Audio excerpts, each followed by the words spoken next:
This episode is brought to you by Adobe Acrobat. So here's something I've been thinking about. We spend so much time creating documents, reports, research, press kits, briefings, and then we just attach them to an email and hope someone reads them. That's not a workflow problem. That's a communication problem. Adobe's new productivity agent in Acrobat is built to fix exactly that. It can take your documents and turn them into actual experiences. AI-powered workspaces called PDF spaces, where you can combine files, links, and notes to do research, surface insights, and create content that people actually can explore and interact with. And you can customize how the AI guides readers through it, too, adding your branding and seeing who actually engaged with it. Vice News is already using this for on-the-ground reporting and cross-platform content. Kid Cudi uses it for his podcast prep. And honestly, this one makes total sense. Celebrity event planner Mindy Weiss uses it to package her expertise for clients. The idea is simple. Stop sending files. Start sharing experiences. Check it out at adobe.com/acrobat.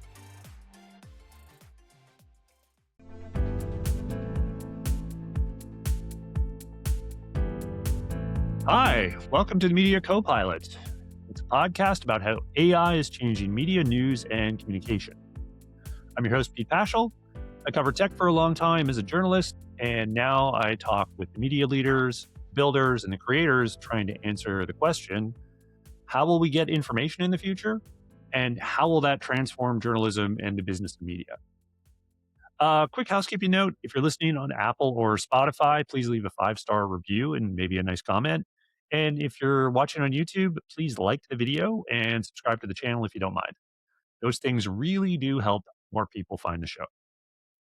My guest today is Rick Hirsch, director of the Collier Prize for State Government Accountability at the University of Florida. Rick spent decades at the Miami Herald, including as managing editor, and he now works closely with the kind of journalism that's hardest to do and easiest to lose, reporting that holds state and local governments accountable to the people. That's where this AI conversation gets interesting, I think. In a lot of media conversations, AI gets talked about as a writing tool, or it's a traffic killer, or it's a business threat. But in investigative journalism, the question is a bit more specific. It's really about, can AI help reporters make sense of all the documents and spot patterns and speed up their research and do all that without weakening the verification and the editorial judgment that makes the work trustworthy? So today, I'm going to talk to Rick about the state of journalism, but especially in investigative journalism and how AI is being used in that kind of work, where certain red lines should be perhaps, and more importantly, maybe how the culture of newsrooms is changing as these tools become ever more present. Rick Hirsch, welcome to the Media Copilot. Thanks, Pete. Glad to be here with you. Awesome. So I gave kind of the short version there. Honestly, I look at your LinkedIn and it's a little bit like career goals if you're a journalist, right? Like you've done so much good work with the Herald and other things, but really give me like the quick rundown of your career and how you've spent it in accountability journalism, which is a good term. I don't hear it all that often. Sure, thanks. Well, 42 years at the Miami Herald, started out covering government and politics. That's sort of my background and my passion, and became an editor. Don't know why. Somebody thought I should be an editor, or at least certainly didn't at the time.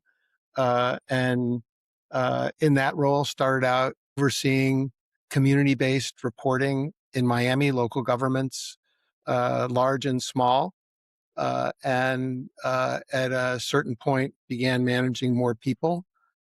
Always kind of missed the story piece of it, but overseeing investigations at the Herald, and we've had a pretty good run over the time that I've been there.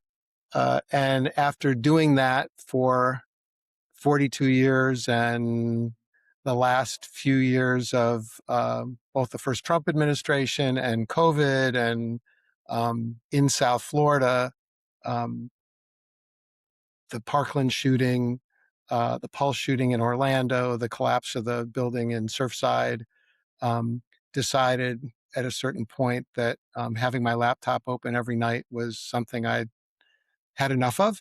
I had had a career recruiting reporters, and for a period of time did some teaching at Florida International University and as a recruiter for the company that owned the Miami Herald, McClatchy, for all of its 30 newsrooms. And then this opportunity came along to oversee, at the time, a fairly new journalism prize focused on state government accountability at my alma mater, the University of Florida.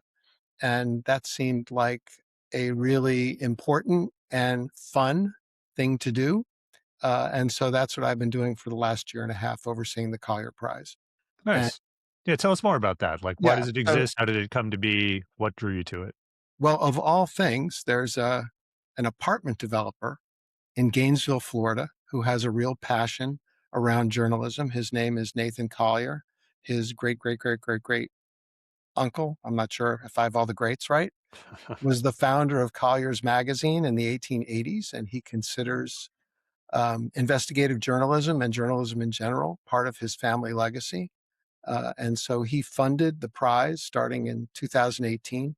It was just an annual prize. And then about 2 years ago, two plus, he gave the University of Florida an $8 million endowment to permanently endow the prize, hold an annual symposium on investigative reporting, focused on state government related institutions. And that's evolved into now we have a quarterly award. We do a monthly newsletter. We do an annual survey of journalists on their attitudes and challenges. And of course, the big prize, the $25,000 prize, which most years is given out at the White House Correspondents Association dinner. Mm. This year, the award winners were there, but the prize didn't get given out for reasons that we don't need to get into in this. Right. Yeah. There are a lot of other sources on that one. No, we're not here to investigate that, but totally understandable. Yeah, it's great. I love that, it's obviously not just an honor, but it has that, financial part of it, which, their finances are very challenged in journalism at the best of times. That sounds really helpful. I wanted to get a little bit into your career just because obviously it's very interesting, but also like you've clearly seen digital changes again and again in newsrooms and the media at large. The shift to digital in general, the shift to social, mobile, all these things that have changed not just how it's distributed, but I'd argue also the practice of journalism on some levels. And now it seems like we're going into potentially the biggest change. I mean, I'll get your thoughts on it, but it's this AI moment must feel somewhat familiar to you, but also a bit different. What is your sort of, zoomed out 1,000-foot view of AI and what it's doing to journalism?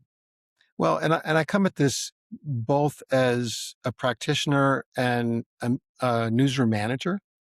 And so I understand the concern reporters have. And I should say, I've been a media manager through the internet age, actually oversaw websites for the Miami Herald at a certain point. We've gone through incredible loss in terms of resources in newsrooms. Mm. And there's understandable concern about the impact AI could have on that. My kind of perspective is the loss already happened.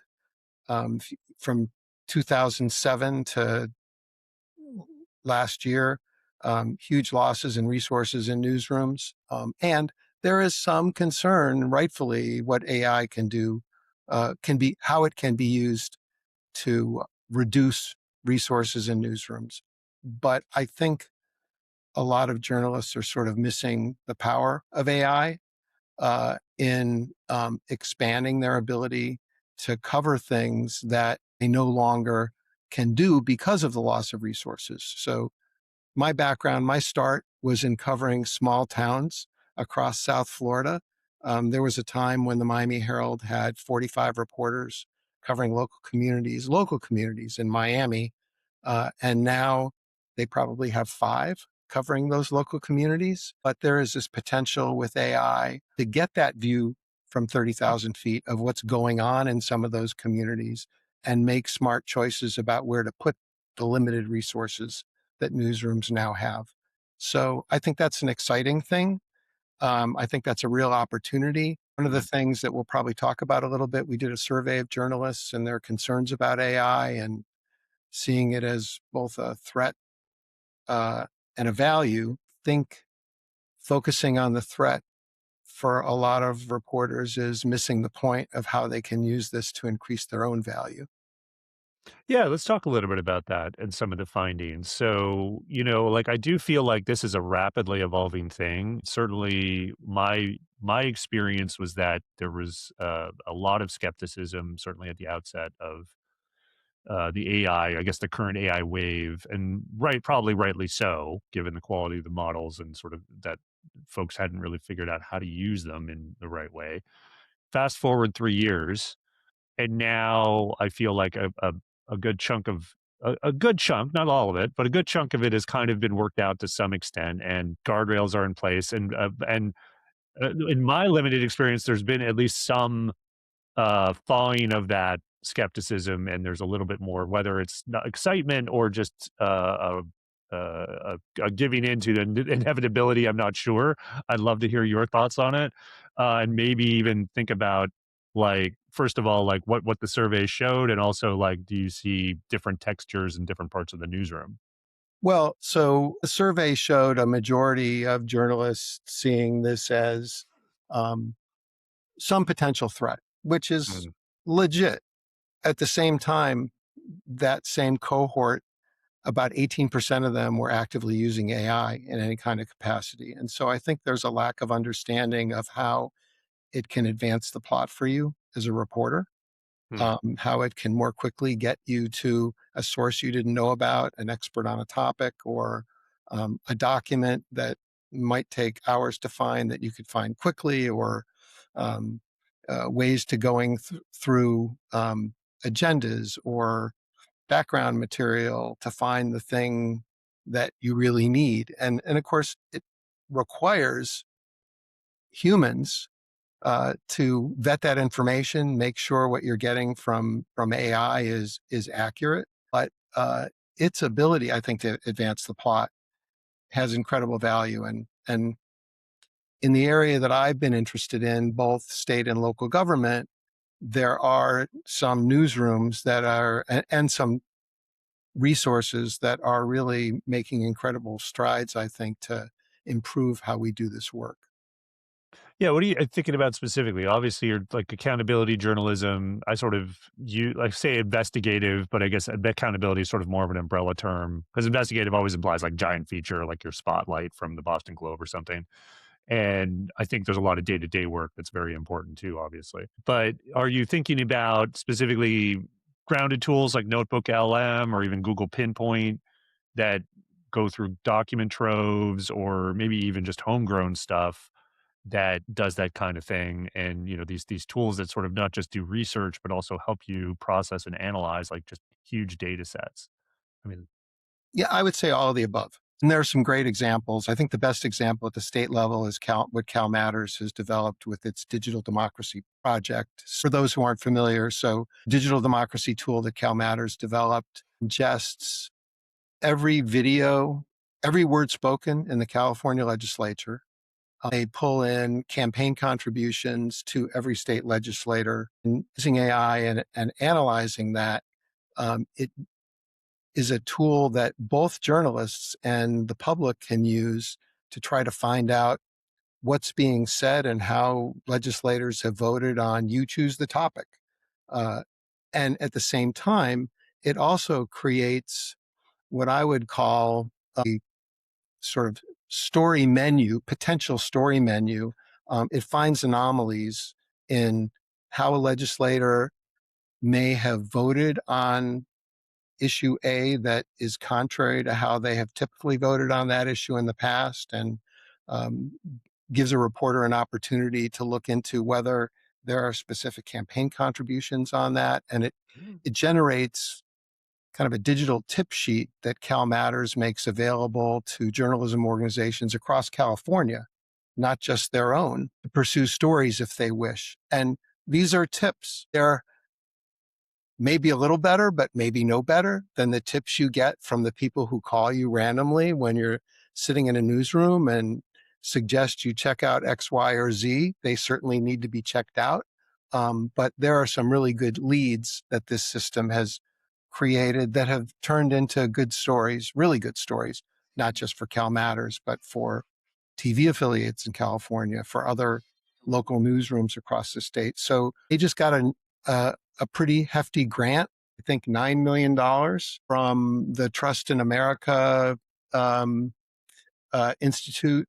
I think it's $9 million over 5 years to try to develop a digital democracy tool to expand that to other states. And I think that has huge power. There used to be dozens and dozens of reporters who covered the state legislature in California. I'm in Florida. Same is true. Now a fraction of that are there on a daily basis. But the potential of this giving access to both reporters across states and citizens groups to monitor what their state legislators are doing is really tremendous. So that's a really Right. encouraging sign. There's another organization called CGov, Oh, which yeah. just got a Heard of this night grant. They're very active in the Bay Area that ingests video from local governments. So we're talking about the state level. CGov is really focused more on smaller governments. They're not, I mean, they would certainly help the Boston Globe or the Minneapolis Star Tribune or the Miami Herald, but their real focus is on some of these nonprofit startups that are more hyper local, and they're ingesting video from local government meetings and then using an internal AI tool. This is not something that they're not pulling in information from everything that ChatGPT might be pulling in or whatever, Right. the noise that tends to lead to hallucinations when you're doing work with AI. They're just pulling that in from the actual government meetings and what's spoken and the agendas and et cetera, and Yeah. creating ways for journalists to search and find the most important thing that was said at a meeting or Yeah, so and video and audio also just kind of like a little bit more challenging in terms of those general RAG systems, they're gonna obviously are processing a lot more and want to just like summarize and or look for summaries. So yeah, it's great. You definitely need a targeted tool for those kind of things. And luckily, most local governments do throw a lot of that stuff up on yeah. YouTube, and it's just there. You just need the right tool to look at it. All that sounds really great. So, like though I've got to say the report does identify a lot of challenges in accountability journalism today, right? Beyond just resources, going from like dozens of reporters to just a few. So I think it cites things like access problems are more prevalent today. That's interesting, and I'd love to hear about that. But there's also just the factor of disinformation, and all those terms, disinformation, misinformation, that get thrown around. But I think whatever you how to define them, I think it's very clear. There's just a lot more noise out there Yeah. today, and then there's just the whole thing like, is the public do they even care? Like there's just, and whether that's a symptom of just too much stuff out there getting their attention, et cetera. Um, so tell me about the challenges, but also can AI, when used as a tool, help counter these particular challenges directly? And maybe I'm probably leaving some out, so you feel free to fill in the blanks. Well, I mean, I think it can help, but I think that's where the humans come in Hmm. because everything needs to be fact checked. It doesn't matter where you get it from. I mean, even some of the tools we were talking about that are analyzing video and sorting and categorizing it so it's easier to search, you still need to go to the video clip and make sure that the text, for example, that it generated is accurate, right? Artificial intelligence tools can't knock on doors uh, and interview people, and they can't wait outside the mayor's office till he comes out or she when he or she doesn't return your phone calls. And so I think it's really important to remember that those things that journalists do still have to happen. I mean, the issue of trust is a huge one. So there's Mm, all sorts of data that shows how people rely less and less on what used to be considered trusted sources for news. And right. I think anyone who's in the news business is faced with this reality that I think a lot of public officials from the top down um, will characterize any story that portrays them in a negative light as just being fake. It's become the go-to. It doesn't matter how well documented it is. they will still, at least initially, say, "Oh, that didn't happen. That's fake news. It's our Mm, enemies out there." So how that's combated, regain the trust that's lost. I mean, part of it is show your work always. Being able to quickly, and AI can help do this, go to the video when you're writing a story about what was said in a public meeting. Being able to show the actual clip can really have impact. But it is mm. probably the biggest problem journalists face beyond resources is this lack of trust and lack of focus. And what do you think about the specific accusation of bias, which is prevalent it seems like, in the world now? And I'm always curious, do you think AI has a role in either fighting that or disproving that, or even just giving, maybe, whether it's true or not, some sort of layer of perceived objectivity? Putting aside political bias, there's also kind of like an automation bias that people have, like they trust machines sometimes in weird ways. People will drive their cars into lakes just because, like, their navigation told them to. So I Yeah. don't know. I think about this sometimes, and, like, is this, as AI becomes more of an intermediary between people and the information they got? What are the upsides of that? I don't know. How do you just think about the issue of bias and, real or perceived? Well, I don't know how AI solves that as it becomes more and more efficient at creating things that are fake but are hard Mm, to detect as fake. I think we've all seen in the last year big change from AI generated videos where you'd notice the person only had four fingers.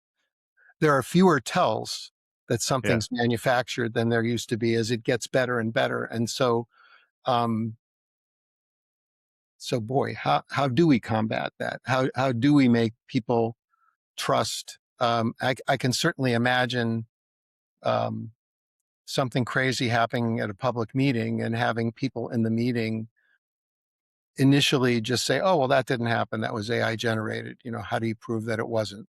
I think that's a huge problem. I mean, that's a huge problem. And we talk about what the guardrails are for journalists. And of course, there's a lot of conversation over what the guardrails are for AI companies. And beyond that, if the companies developing AI can even control the machines they're creating. Hmm. And what do you think about AI's role in other parts of the newsroom process? And, is, like, where are the red lines here? Is drafting ever acceptable? Does it depend on exactly what you're doing? Uh, it's kind of a given. Obviously, everything needs human review, which you've already said. Right. But beyond just saying that, are there just things that AI should never be a part of? I mean, obviously, again, we've talked about the capabilities it simply can't do. Obviously, it can't win trust of a source or a reader. It can't pursue real journalism. I think all that's a given. But then what else should it not do? When you're getting into investigative reporting, um, it can't write the story for you. It really can't. It can AI help you copy edit? Well, maybe. Yeah. I mean, it can certainly find spelling errors. Um, Maybe better than a set of tired eyes in the 87th graph of a 150-inch story. But the judgment it requires to put together an investigative story, I don't. I don't think AI should be doing that. I don't think reporters should be using that. I do think that there's value in using AI. Um, I mean, there are a lot of stories that I wrote as a young reporter that where I would rather have been doing something higher end. Hmm. I mean, AI can take the box score of a baseball game and write 5 paragraphs from it. And I think most sports writers would rather be doing a profile of player X than writing a bunch of those 5-inch stories. I Hmm. think you can take a real estate transaction and turn it into some text. And most real estate reporters have their eyes on a bigger prize than writing that. So the degree to which it can free up reporters from the mundane to do the more important, um, I think is really valuable. But doing that more important um, really requires a reporter's judgment and an editor's review, and in the case of a important investigative story, a legal review. Totally. And if AI is if AI is also present in the ecosystem, and you have these things where you spend a ton of time on an investigation and it's out there, and then some AI portal just kind of summarizes it. This is the thing that I feel like obviously is a big center of tension between the media and AI companies. And I'm more curious about the reporter, editor, investigative level. You want your stuff to be out there and you want people to access it, but at the same time, you want to make sure that you have, both proper credit and the means to keep doing these kinds of things. Like, what is the right sort of balance here in terms of like using thinking of AI as a distribution platform for this kind of work? It's really tricky. It's really tricky. So if high quality, vetted investigative work is not available for the large language models to access, and there are lawsuits and negotiations and all sorts of things ongoing between news organizations and AI companies about how that ultimately should work, right? But if that information is not available, but what is disinformation, and members of the public are turning to AI to do their homework, and that's not available to them, then what are they getting? I mean, Mm, that's one side of the argument. On the other side, news organizations, reporters need to be paid um, a living wage to do that quality work. And so if no one is reading their stories on their platforms or subscribing because they can get it all for free through um, an AI subscription or through search, then where are they? And I'm going to just, not to cop out, but above my pay grade to figure that one out. I mean, it's, mhm, you know, um, pre AI, when the entire issue was search, I spent a lot of time um, learning, coaching, training journalists to be really smart about using SEO. mm. So, Yeah, me too. so audiences that really had no loyalty to a certain publication were likely to find the news, the story by that publication, and read it, and that's how the pennies went Mm, into the pocket of that news organization. And of course, AI is changing that. Um, so mm. I wish if I had that answer, um, Yeah. I would be doing something else right now. Yeah, and so it's one of these tricky things, which is interesting. I'm glad you brought up search and SEO because I always look at incentives, right? So it's like the search and social era had certain incentive. Oh, let's do keywords. Let's get on page one of Google, and it taking to an extreme that turned into these sort of like for in the social case, these bite-sized provocative stories and Yep. culture reporting, and then in the search case, it's like let's litter it with keywords. In fact, let's write articles just to do keywords like Right. that. So those incentives could be easily perverted, and they were in a lot of places. Yep. AI has different incentives. I don't know if they're better. I'm sure they're different, but they are different. Journalists are always kind of aware of these incentives on some level. Like you say, I had to coach people on how search worked, and I've done that a lot myself. Yep. Because you got to be in the game. Like that's the thing I would tell people, right? It'd be like, look, it's not that you're writing for machines, but the machine is the intermediary now. And if you're not taking care to be present in search, you're just not reaching anyone. Right. And I feel like that's going to be the case with AI sooner than later, right? And so, putting even aside the compensation question, we can talk a little bit about that because actually I'm interested in you thinking like if that isn't dealt with.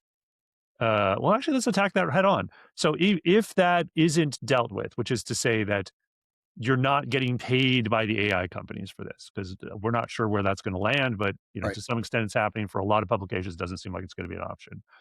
Does that necessitate moving toward a model that's more like memberships, events, like these other ways of monetizing content that aren't just like putting ads next to, because the traffic just won't be there? And if that is the case, um, might that be, could it be spun as better or adapted into something better? I mean, you think about like if you have this maybe smaller audience, but they're all members, there's more of a stronger engagement there. I don't know. Where do you land on this? Well, I don't want to be gloom and doomy about it, but Hmm. maybe this will be a little bit. So I think the subscription model is really important, and loyalty to a publication is really important. However, the challenge in that is the expectation of your subscribers, and we are in an era where many people want to read information that reinforces what they already think. And so Mhm. if most of your subscribers lean right or lean left, um, you get blowback Hmm. when you're publishing stories that are contrary to where they lean. And the more dependent you are on that subscriber base, um, the more of a potential problem that becomes. So um, that's always concerned me about the subscription model. What I always liked about the subscription model is it's not geared toward clickbait. It's not geared Right. towards, in Miami, the alligator that falls into a boat and everybody scrambles. Not that I'm against the story about the alligator in the boat, but that's not what that's not Yeah. accountability journalism, right? That's just, viral stuff. Exactly. You're getting So, addicted to those traffic spikes at right. that point. Yeah. So, so the deep dive, I mean, the stories we know are most likely to cause people to subscribe are investigative stories, enterprise stories, stories you can't read somewhere else. And so, I do think that's both a journalistic good, and a business strategy good. But I worry a little bit about how you might be painting yourself into a corner Hmm. with a specific audience. So as we sort of wrap things up here, I'd love to try to unpack a little bit about some of the stuff on the positive side, getting away from the doomerism. Sure. Like the report did say that journalists remain committed to accountability despite all the pressures they're under, despite being research, the resource strapping, the sort of difficulties that we've just talked about. What do you think is keeping that commitment alive? Well, I think we still see how the reporting can make a difference. And one of the things that we do in the monthly newsletter that we published with Collier Prize, we have a section every month where we list like a dozen to 15 stories across the country, accountability stories that made a difference, and they really move the needle. They change laws. And that's why I think most of us got into this business. I'm fortunate enough. I spent my whole career at the Miami Herald, and I grew up in Miami. And being able to have an impact on the community I live in. I mean, some people do that through in civic life. They run for office, or they work in local government, or they work for a nonprofit. I was able to do that in journalism, and I think that's what motivates most people who do this work. It's certainly not. I mean, we're never going to get rich doing it. When I was in journalism school, my grandmother said, "Why don't you get into a profession?" Anyway, so I think that's always been a motivator. It's still a motivator. It still matters. I think we have the ability to highlight wrongs and give people the information to try to right them, and that's the driving force behind most journalists. How we can convince people that that's what drives us is part of our challenge going forward. Um, but that's a big deal. And then I'm encouraged by some of the tools that are being developed to use AI so that we can better do that not just at the level where the New York Times is operating, but where some hyperlocal sites are trying to cover communities and figure out, why they're going to build a 10-story building where that gas station used to be in the corner. Nice. You're kind of, I think, partially answering my last question, which is going to be, it's always the same. It's looking out into the future, projecting out, and thinking about the AI mediation of our media ecosystem and the practice of journalism. What is one thing that you're really concerned about, and another thing that you're hopeful about? So I'll do the concern part first. I'm concerned continually about the business model, and I think this is one more challenge. I think journalism organizations have always been 3, 4, 5 steps behind technology in figuring out how to adapt what we do to the changes that are taking place. And the speed with which AI is evolving, I think, is making, you know, the ground that's being lost is being lost faster. Uh, but I am optimistic about um, the tools it can provide to cover areas that have been lost over the last 20 years in terms of local government. And I'm hopeful that good, smart journalists will, while they need to protect their personal interests, will invest the time and effort to figure out how to make AI work for them in the work they need to do in covering communities. Nice. We'll leave it there. Rick Hirsch, thanks for coming by the Media Copilot and sharing your thoughts. Pete, enjoyed it. Cheers. Thanks for listening to my conversation with Rick Hirsch. Media Copilot is a podcast, so please follow or subscribe on whatever platform you might be listening to us on. If you're on Spotify or Apple, please leave a 5-star review and maybe a nice note about what you like. And if you're on YouTube, please like the video and subscribe to the channel. All those things really do help the show because they put the podcast in front of more people. The Media Copilot is produced by Muso Media. Look for their link in the show notes. And don't forget to subscribe to the Media Copilot newsletter as well. Thanks for being here, and be seeing you in the future.